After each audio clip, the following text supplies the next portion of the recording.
One of the things that we would like you to know right off is that you are so well along the way to the desires that you may still regard as unfulfilled.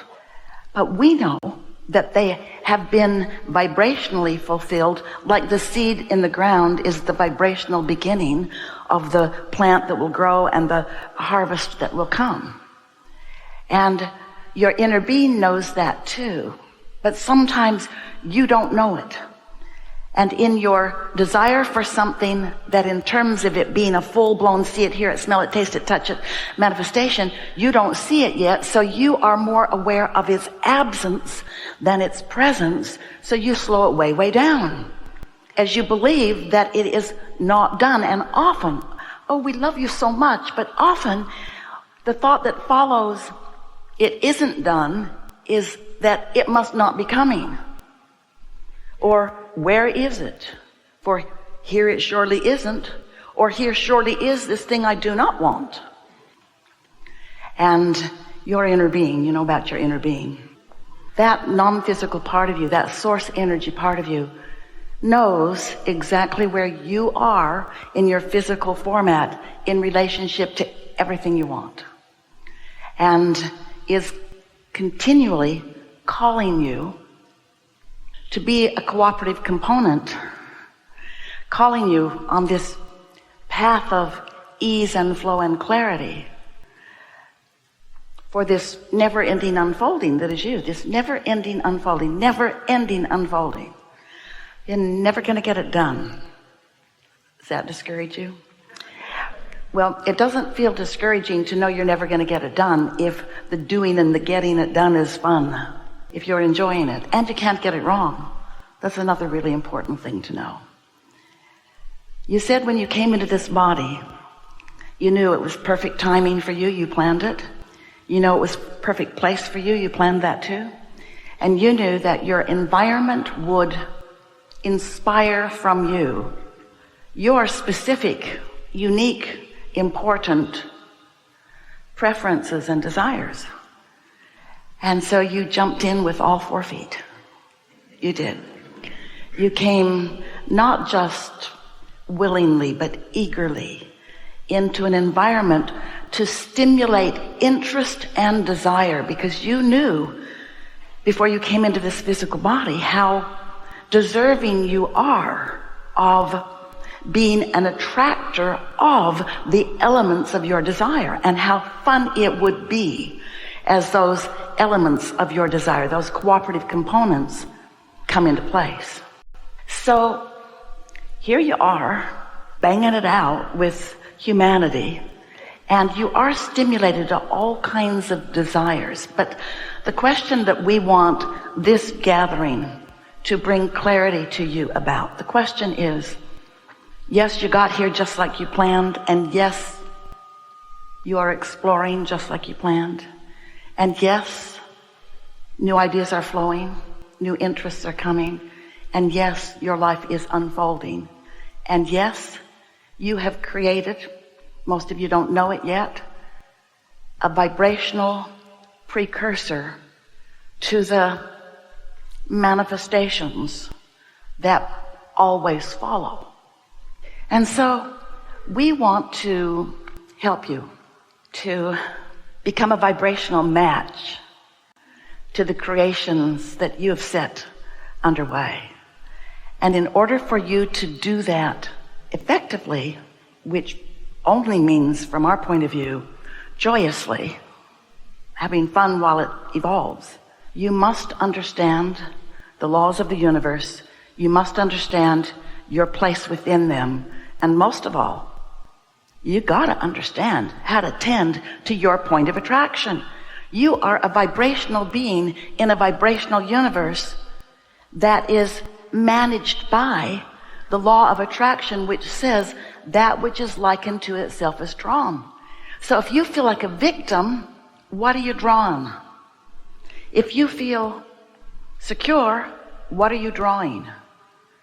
If you feel afraid, what's your point of attraction got going on? In other words, what's manifesting always matches that vibrational thing you got going on. But most of you are Did we tell you how much we love you? You are a mixed bag. There are things that you feel wonderful about and things that you don't feel so wonderful about, but we want you to come to the place as we chew together today, the place that feels like this. We're going to speak from your point of view. This is how we want you to feel when you walk out these doors today. I get it. I'm deserving.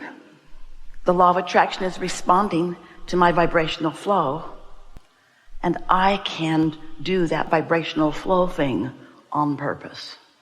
So when I do that, and then I get to witness the manifestations that come in response to what I'm now allowing to happen, I'm going to connect those dots, and I'm going to be the powerful, deliberate creator I was born to be, and I'm going to live happily ever after. That is our intention for this gathering. So, nothing is off limits here. It will be the perfect unfolding. You will see that. Everything that you are about is already vibrationally integrated into this mix. You're important, and what you want to know is too. And you have come together as cooperative components of one another to satisfy the whole that we are together. This combination of beings has never been before until all of the universe.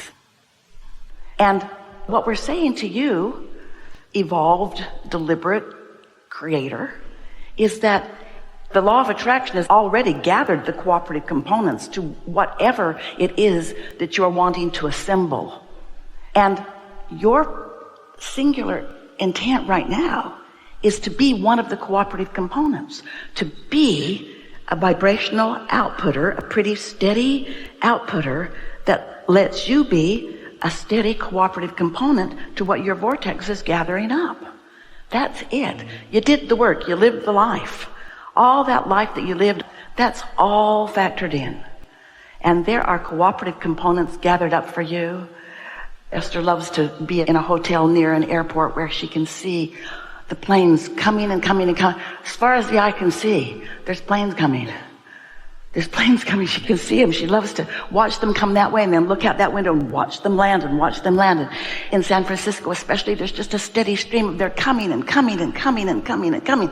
And that's what the cooperative components are. That's what the manifestations are for you. They're lined out there so far. There are so many people involved in this landing things where you can see it and hear it and smell it and taste it and touch it. All you got to do is just tend to your point of attraction. That's all. So we'll just sort of demonstrate for Esther how that's been playing out. So first it was, don't be mad and be kind. Yeah, right. And then it was, find the feeling place. But that was pretty hard because it was a pretty good ripple that she was feeling. And then it was, oh wait, tend to my point of attraction. And then she thought, which is what we're saying here, just find any thought that feels good. And then it occurred to her, my job is not to make myself feel good about that. My job is just to feel good. Not about that. My job is just to feel good. And then she said, oh, well, that's easy. Sure like this house. Really like this rug. You seen it? It's a really good rug. Love that bird. Love the fragrance of that cat claw that's blooming in Texas right now.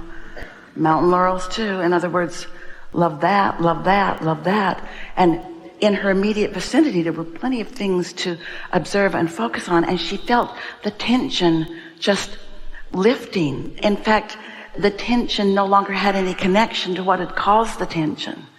The tension just lifted. Her point of attraction shifted because she finally understood that the work is to find what already matches. Don't try so hard to claw that into a match. Just find what matches. And once you start making those lists of what matches, I mean, that seems really rudimentary, almost silly. Bird, tree, flower. But if you like bird, trees, and flowers, it works. And then humor, and then fun, and then camaraderie with that. And it just comes and comes and comes and comes and comes. The cooperative components are so abundant and so readily available and so ready for inspiration, because you got to remember, you got to remember that the law of attraction is working on every cooperative component in your vicinity. The law of attraction already has the number meaning the MO, the modus operandi. The law of attraction already knows exactly who the drivers are around you and what they've got going on. The law of attraction already knows what the market is bringing and where the ideas are and who's ready to hatch on that idea. The law of attraction has already understood all of those points of attraction. But you don't want to be the law of attraction. This whole thing came into clarity. You already heard this, we know. When Esther was talking to her friend, a comedian on a cruise ship. She's on cruise ships all the time. She's a really funny girl. Esther was talking to her on the phone and she said, I'm having a terrible week. The stage manager this week is terrible. He does not know what he's doing at all. And Esther listened to her friend, who is mostly pretty positive, and she was just railing on and on and on, and then explained how she had to step up and she had to step in. And Esther said, how'd that go? And she said, not good. He wasn't having any of it. And then as Esther began to visit with us about it, we said, she's not the stage manager. She's an act in the play. She's not the law of attraction. You are not the stage manager. You are not the law of attraction. You are a cooperative component to want it or not. You are a focuser because you're emitting in every waking moment. You're emitting a vibration. And the law of attraction is cooperating, componenting you, bringing you together with all things that match. Haven't you ever noticed how you can get around a table and somebody can bring something up and it's so easy for the conversation to go in that direction? If you're not steady, you can be, just by your attention to something, you can become a cooperative component to something that you don't have any intention to be a cooperative component of. And most of the time, if somebody accused you, oh, you were a cooperative component of that, you would deny it because you didn't want to be. But the law of attraction never, ever, ever, ever, ever misunderstands where your vibration is or anyone else's. So we really like it that you've been like a dog on a bone. Esther has too. She's just watching for feelings and then she's acknowledging, do I want to be a cooperative component of that? Then keep focusing here. If not, do anything to do the only thing that matters, which is tend to my point of attraction. One day, this was years ago when you could still do this, Esther was really good. If somebody locked their keys in the car, she kept a hanger in her car. She could unlock any locked door with a hanger. She loved it so much. There wasn't a day that went by that she didn't rescue somebody in some parking lot somewhere. It was an epidemic. And one day Jerry said, I threw your hanger away. Esther knew why. She had that point of attraction going. There were locked out victims all over the world. And she was focused on saving them from their dysfunction. And the law of attraction had her number. And theirs too. Some of them locked themselves out because she was in the parking lot. That's how cooperative the law of attraction is. Did you hear that? In other words, she was such a cooperative component to saving someone cooperated with her by needing to be saved. Hey, we're not kidding you. That's big. Take that one in. You have not scratched the surface of what you are capable of experiencing. There is so much that you want that you now are going to let in. Watch for it and connect these dots. All you got to do is find the existing match and more will follow. There's great love here for you.